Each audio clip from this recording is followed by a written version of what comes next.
Baik, pertanyaan dari rekan Bukhari sangat bagus ya. Bertanya tentang kesalahan yang pernah saya lakukan saat saya jadi wartawan.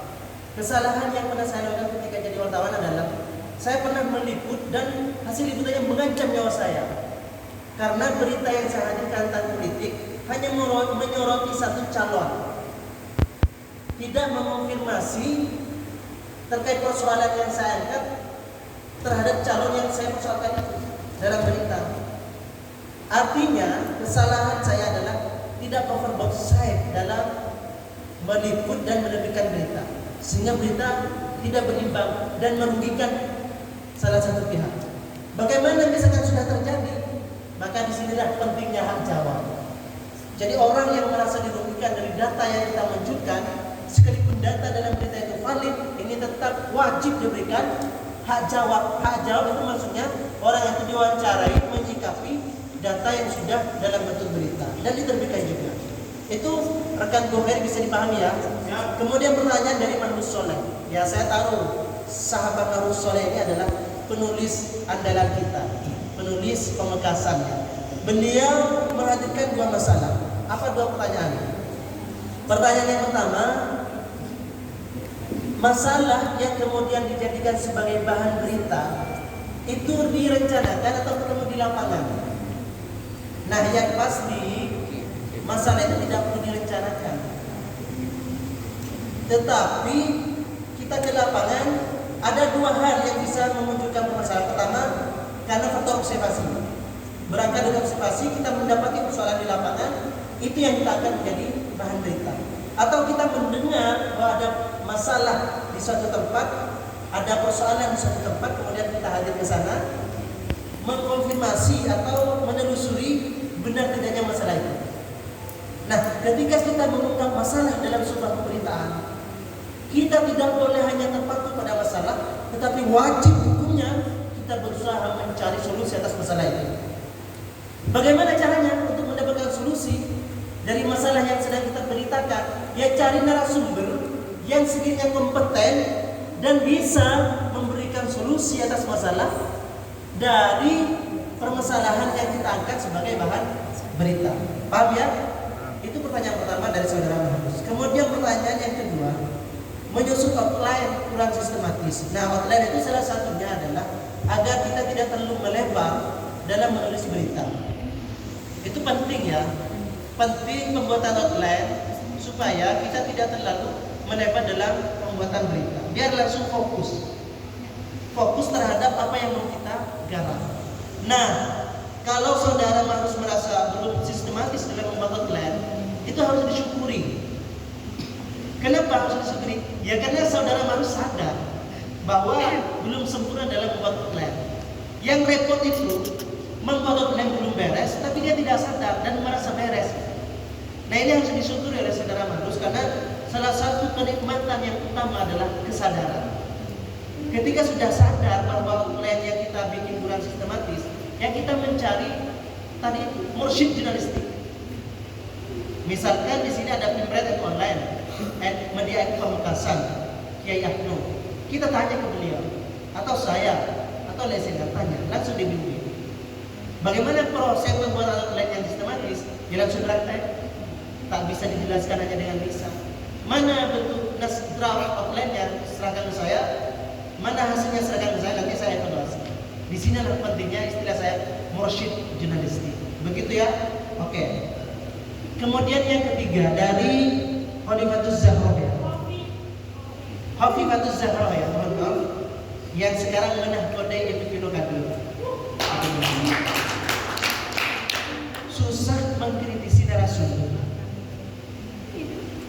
Takut orang tersinggung. Takut salah. Kiat-kiatnya bagaimana?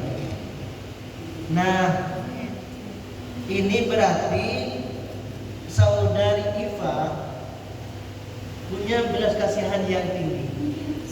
Dan itu adalah bekal utama bagi seorang jurnalis. Punya rasa empati kepada orang lain. Punya rasa peduli terhadap orang lain. Ini harus dimiliki oleh seorang jurnalis sehingga pekerjanya memakai otak dan hati. Nah, ketika kita susah mengkritisi orang, bukan susah mengkritisi ya, khawatir orang tersinggung ketika kita kritisi, ada satu hal yang bisa kita lakukan, yaitu di cara komunikasi. Semuanya ini selesai di komunikasi. Orang bisa tersinggung kalau kita mengkritiknya dengan cara komunikasi yang tidak baik. Tapi orang akan tersadarkan dari kesalahannya ketika kita mengkritik mereka dengan cara yang baik. Makanya di NU itu kita diajarkan untuk berdakwah dengan cara yang rahmah, bukan berdakwah dengan cara yang marah, menegur dengan cara yang santun, bukan yang menyakitkan. Nah, saudari Iva bisa melatih agar tidak ragu untuk menegur orang dengan mencari idola. Siapa? Idola dalam jurnalistik yang ketika dia menegur orang lain, membuat orang lain tersadar dan tanpa dia tersinggung. Misalkan Najwa Shihab. Nah, ketika kita sudah menemukan idola kita punya masalah nih, sulit untuk mengkritik orang karena khawatir takut tersinggung. Ternyata Kak Ana memberikan solusi dengan cara komunikasi yang baik, dengan cara komunikasi yang santun dan lincah dan menawan. Ya, Najwa Shihab. Maka sering-seringlah tonton Najwa Shihab. Otomatis ketika kita sering menonton orang yang kita kagumi, orang yang kita jadikan sebagai panutan, biasanya alam bawah sadar kita mengarahkan kita untuk juga melakukan seperti apa yang orang yang kita idolakan yang dilakukan oleh mereka. Paham ya? Jadi carilah idola, saudari Iva. Carilah idola. Dan sebenarnya saudari Iva tidak perlu repot-repot mencari idola, karena saudaranya Ahmad Faridi ini luar biasa di dalam retorika. Ahmad Faridi itu sahabat seperjuangan saya di Gerakan Muda Ansor dan sama-sama wakil ketua Ansor di Kabupaten Makassar. Cuman bedanya beda. Saudara Faridi mengurusi kaderisasi, kalau saya mengurusi narkoba, Badan Ansor Anti Narkoba. Urusan kaderisasi, urusan narkoba, tetapi tetap satu seperjuangan. Jadi nggak usah repot-repot lah. Apa yang dilakukan oleh sahabat Faridi itu tiru. Cara komunikasinya, cara menyampaikan unek-uneknya, cara menyampaikan ide-idenya, itu sudah bagus. Kalau belum pas, ya cari idola yang lain. Kemudian dari saudari Komaria, Nawa Bintan. Jadi saudari Komaria hadir ke sini sudah punya bekal jurnalistik karena sudah menjadi bagian dari Nawa Bintan Dr. Ali Syahbana, sama ketua Ansor, yaitu itu saudara pengelolanya. Ya, antisipasi wawancara cegat tanpa rencana pertanyaan. Bagaimana? Misalkan saudari Komaria mau mewawancarai bupati yang hadir ke PCNU dan tidak ada janjian terlebih dahulu, maka di sini terjadi yang namanya wawancara cegat. Jadi bupati ketika keluar dicegat dengan cara halus, mohon izin Bapak Bupati kami mau mencari. Biasanya untuk melatih kepiawaian melakukan wawancara cegat, ini ikut wartawan senior. Ini pengalaman saya waktu saya di lapangan, saya memepet Mas Andri, wartawan RRI senior. Jadi kemanapun beliau pergi liputan, saya ikut beliau. Dan beliau ketika wawancara itu bagus. Dan saya amati, cermati, dan saya tiru, modifikasi. Itu yang biasa dilakukan ya, secara praktisnya begitu.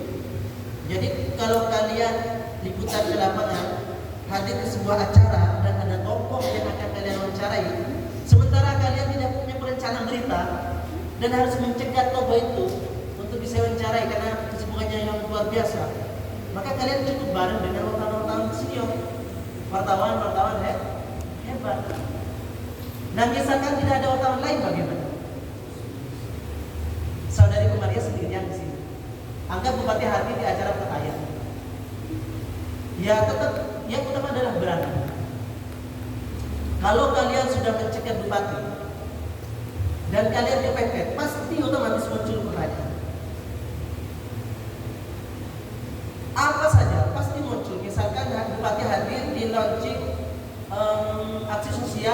Petayan di Pamekasan. Karena Petayan di Pamekasan sekarang getol di bidang aksi-aksi sosial, sunatan massal, kemudian bagi-bagi sembako. Ya wawancara Bupati, Pak Bupati, bagaimana komentarnya terkait dengan program Petayan di Pamekasan yang sedang menjadi konsen dalam bidang aksi-aksi sosial? Artinya wawancara tanpa terencana itu solusinya dikaitkan dengan momentumnya. Tokoh itu hadir momentum apa? Misalkan tokoh itu hadir ke momentum HSM. Ya tanyakan, Pak, bagaimana komentar Bapak tentang dinamika santri di Pamekasan sekarang ini?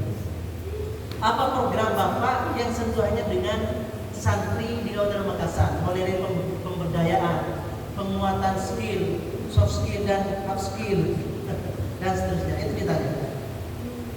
Nah, kunci dari semua pertanyaan ini, kunci jawaban dari semua pertanyaan ini satu: aktif di organisasi yang di dalamnya mengelola media massa. Semua permasalahan ini langsung akan terjawab ketika kalian aktif di organisasi yang mengelola media massa. Misalkan di Pamekasan, di PCNU Pamekasan, ada media NU Pamekasan. Di Telanakan ada nawabintang.com. Kemudian di YIN Madura ada LPM Aktivita. Di Unera ada LPM Semesta. Di UIN tidak ada apa-apa. Apa? Let's UIN. Ya, saya bilang tidak ada apa-apa karena serasa tidak apa-apa ketika menonton Let's UIN. Semuanya nggak ada fokus ke itu. Ini nang mendengar yang kalah. Ya, oke. Itu kan sudah ada wadah. Kalau kalian aktif di wadah-wadah ini, semua permasalahan ini selesai. Kalau kalian tidak aktif di wadah pers, semua permasalahan yang sudah saya jawab ini akan melahirkan permasalahan-permasalahan baru dalam kehidupan kalian. Karena apa? Di salah satu materi yang saya tampilkan, nah ini, ya, nah ini bisa dilihat. Nah, itu merawat istiqomah salah satunya dengan aktif di organisasi. Yang tentu organisasi itu mengelola media. Bagaimana? Misalkan organisasi yang kita ikuti tidak ada media di dalamnya, kalian wajib membentuk media dan kami siap membimbing kalian. Begitu ya? Baik. Jadi sekali lagi, jawaban atas persoalan ini hanya satu: aktif di organisasi pers, aktif di organisasi yang di dalamnya ada sentuhan-sentuhan jurnalistik dan membuat kita terasah wawasan jurnalistiknya. Begitu ya? Jadi saya minta kepada seluruh peserta ini selesai ikut diklat jurnalistik santri menjadi penggerak dan terlibat aktif dalam sebuah produksi karya-karya jurnalis. Siap? Siap. Janji ya? Kalau ada pertanyaan lagi, saya persilakan. Kalau memang sudah tidak ada pertanyaan, sudah tidak ada ya. Baik sahabat-sahabat, itu yang bisa saya sampaikan. Yang pasti ini hanyalah pintu pembuka untuk selanjutnya nanti kita berproses lebih konkret di luar forum ini. Saya sengaja memberikan nomor HP saya karena bagi saya siapapun yang mau belajar kepada saya welcome. Jadi kalian kalau ngechat saya tidak hanya ngechat Assalamualaikum Kak, nama saya ini mohon disimpan. Itu tersinggung saya. Saya menginginkan kalian ngechat saya, Kak, ini karya saya mohon dikoreksi. Nah itu saya tunggu, ya. Saya tunggu kalian berkarya kemudian dikirim ke saya untuk saya kemudian koreksi dan hasil koreksinya saya berikan kepada Anda. Karena begitu proses belajar yang benar dalam diklat jurnalistik, tidak hanya teori, tetapi praktek dan praktek. Demikian yang bisa saya sampaikan. Terima Terima kasih atas segala perhatian. Mohon maaf atas segala kehilapan. Wallahul muwaffiq ila aqwamit thoriq. Wassalamualaikum warahmatullahi wabarakatuh.